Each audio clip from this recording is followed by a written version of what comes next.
Toilet میں جانے اور نکلنے کی کچھ ایسی غلطیاں جس کی وجہ سے لوگ بہت زیادہ مصیبتوں کا شکار ہو رہے ہیں اور بہت زیادہ وہ آفات و بلیات میں مبتلا ہو سکتے ہیں،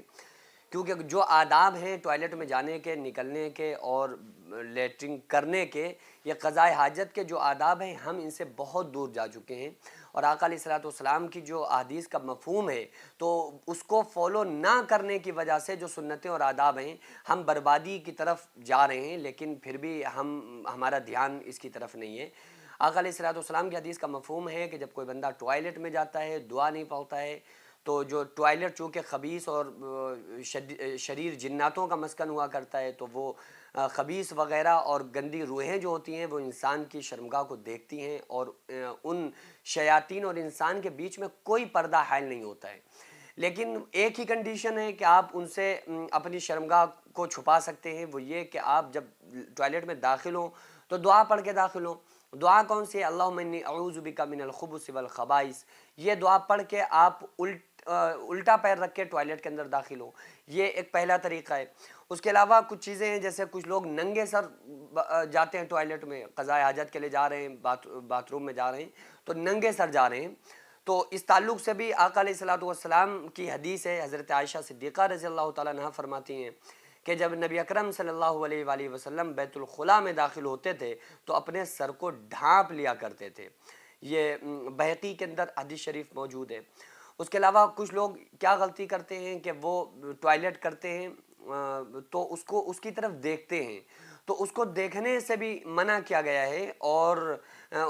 یہ بے ادب بھی ہے کہ انسان اپنے ہی لیٹرنگ ٹوائلٹ کی طرف دیکھے۔ علامہ طحطاوی لکھتے ہیں کہ یہ نسیان کو پیدا کرتا ہے، یہ بھی جو چیز ہے نا کہ انسان اپنے ہی ٹوائلٹ کی طرف دیکھے، اس سے نسیان پیدا ہوتا ہے۔ نسیان مطلب بھولنے کی بیماری، اور یہ کوئی چھوٹی موٹی معمولی بیماری نہیں ہوتی ہے، یہ نسیان انسان کو بھول کا مرض ہو جاتا ہے، کوئی چیز رکھی دھیان نہیں رہا، کیا کیا تھا اس نے تھوڑی دیر پہلے اس کو خیال نہیں رہا، اس کو دھیان نہیں رہا، تو ان چیزوں کا خاص خیال رکھنا ہے۔ اس کے علاوہ یہ کہ بدبو کو دور کرنے کے لیے اس کے بعد ہاتھوں کا دھونا، بہت اچھے سے رگڑ کے ہاتھوں کا صاف کرنا۔ آج کل تو صابن، شیمپو وغیرہ اور آ چکے ہیں، تو اس سے ہم بآسانی اپنے ہاتھوں کو واش کر لیتے ہیں۔ اور دوسری چیز یہ ہے کہ ٹوائلٹ سے نکلنے کے بعد پھر دعا پڑھنا۔ دعا کون سی پڑھنا؟ غفرانک الحمدللہ الذی اذھب عنی الاذی وعافانی۔ اگر یہ پوری دعا آپ کو یاد نہیں ہو پا رہی ہے، آپ نہیں یاد کر سکتے ہیں، تو صرف غفرانک پڑھ لیں، غفرانک۔ کم سے کم پھر اتنی دعا آپ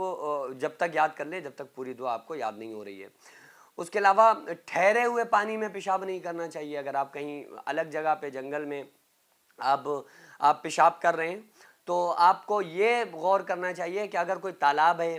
کسی ایسی جگہ پہ پانی جمع ہے اور وہاں وہ پانی کہیں بہنے والا نہیں ہے، بلکہ پانی کسی چیز میں بھرا ہوا ہے، کوئی تالاب ہے یا کوئی گڈھا گڑھا وغیرہ ہے اور اس میں پانی بھرا ہوا ہے، تو اس میں بھی پیشاب نہیں کرنا چاہیے۔ اس سے بھی رسول اللہ صلی اللہ تعالیٰ علیہ وآلہ وسلم نے منع فرمایا ہے کہ تم میں سے کوئی ٹھہرے ہوئے پانی میں پیشاب نہ کرے، یا آقا علیہ الصلوۃ والسلام نے منع فرمایا، کیونکہ ہو سکتا ہے کہ وہ کوئی بندہ اپنے استعمال میں لے لے اس پانی کو، یا استعمال کے لیے اس نے وہاں پہ بھرا رکھا ہو۔ تو یہ تمام احتیاط جو رسول اللہ صلی اللہ علیہ وآلہ وسلم نے بتلائے ہیں، جب ہم ان پر عمل نہیں کرتے ہیں تو پھر ہم بڑی بڑی مصیبتوں میں گرفتار ہو جاتے ہیں، اور سب سے بڑی اس کی نحوست یہ ہوتی ہے کہ ہم آقا علیہ الصلوۃ والسلام کی سنتوں سے بے تعلق ہو جاتے ہیں، جس کی وجہ سے ہم مصیبتوں میں گرفتار ہو جاتے ہیں۔ اس کے علاوہ قضائے حاجت کے وقت باتیں کرنا، ایک دوسرے کی سطر کو دیکھنا، یہ بھی انسان کے لیے سطر کو دیکھنا تو جائز ہی نہیں ہے، ٹھیک ہے۔ اور دوسری چیز یہ ہے کہ اگر انسان باتیں کر رہا ہے یہ بھی مکروہ عمل ہے، کیونکہ اللہ تبارک و تعالیٰ اس بات سے ناراض ہو جاتا ہے کہ اگر کوئی انسان قضائے حاجت کرتے ہوئے آپس میں باتیں انسان کو نہیں کرنا چاہیے۔ حضرت ابو سعید خدری رضی اللہ تعالیٰ عنہ سے روایت ہے کہ نبی اکرم صلی اللہ علیہ وسلم نے ارشاد فرمایا، دو آدمی قضائے حاجت کرتے ہوئے آپس میں باتیں نہ کریں، یا آقا علیہ السلام نے حکم دیا ہے کہ دونوں ایک دوسرے کے صدر کو دیکھ رہے ہوں، یعنی کہ ایک دوسرے کے صدر کو دیکھ رہے ہیں اور باتیں کر رہے ہیں، تو اس سے رسول اللہ صلی اللہ علیہ وآلہ وسلم نے منع فرمایا، کیونکہ اللہ تعالیٰ اس بات پر ناراض ہوتا ہے۔ تو انسان کو اس چیز سے بھی بچنا چاہیے، کھڑے ہو کر پیشاب کرنے سے بلا ضرورت انسان کو بچنا چاہیے۔ اگر کہیں ایسی جگہ پھنس گیا ہے کہ وہ کھڑے ہو کر ہی کر سکتا ہے، اور ایسی کنڈیشن ہے کہ بیٹھ کے اگر کر رہا ہے تو پیشاب کی چھینٹیں آ رہی ہیں، تو اس وقت میں علماء نے اجازت دی ہے، لیکن افضل و بہتر یہی ہے کہ انسان بیٹھ کر پیشاب کرے، یہ سنت طریقہ ہے۔ اور حضرت عمر رضی اللہ تعالیٰ عنہ فرماتے ہیں کہ ایک مرتبہ مجھے مسائل سے واقفیت نہ تھی، شروع میں جب میں داخل اسلام ہوا تو میں کھڑے ہو کر پیشاب کر رہا تھا، آقا علیہ الصلوۃ والسلام نے دیکھا اور فرمایا عمر بیٹھ کر پیشاب کرو، کھڑے ہو کر پیشاب مت کیا کرو۔ تو حضرت عمر فرماتے ہیں اس وقت سے پھر آخر تک کبھی زندگی میں، ساری زندگی میں نے پھر کھڑے ہو کر پیشاب نہیں کیا۔ تو آقا علیہ الصلوۃ والسلام کی سنتوں سے دور کرنے کی سازشیں بھی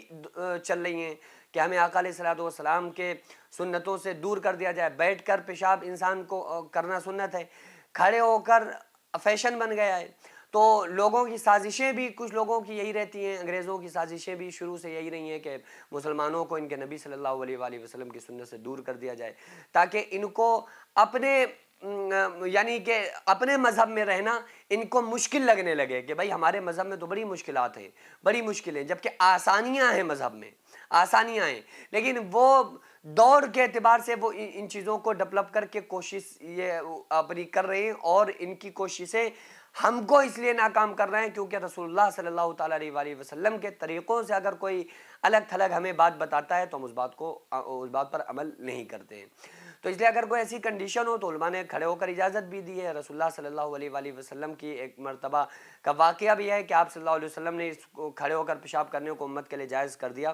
لیکن عادت بنا لینا، فیشن بنا لینا یہ بہتر نہیں ہے۔ اگر کبھی انسان پھنس گیا ہے تو کھڑے ہو کر پیشاب کر سکتا ہے اگر چھینٹیں نہیں پڑ رہی ہیں اور اس کے علاوہ کوئی آپشن نہیں، کر سکتا ہے، لیکن عادت نہیں بنانا چاہیے بیٹھ کر پیشاب کرنا، یہ مسنون ہے۔ جو مدرسہ آپ دیکھ رہے ہیں یہ لیڈیز مدرسہ ہے جس کی زمین کو میں نے اپنا کھیت بیچ کر جس کو خریدا اور ایک منزل تک بنانے کا فی الحال ارادہ ہے، انشاءاللہ بنا لوں گا، لیکن اس کے بعد اس میں کروڑوں روپے کا خرچ ہے۔ آپ لوگوں سے گزارش ہے زیادہ سے زیادہ اس میں تعاون کریں، اللہ تبارک و تعالیٰ اس کا اجر آپ کو 70 گنا آخرت میں، 10 گنا دنیا میں، اور مرنے کے بعد قیامت تک اللہ تعالیٰ اس کا ثواب آپ کو عطا فرمائے گا۔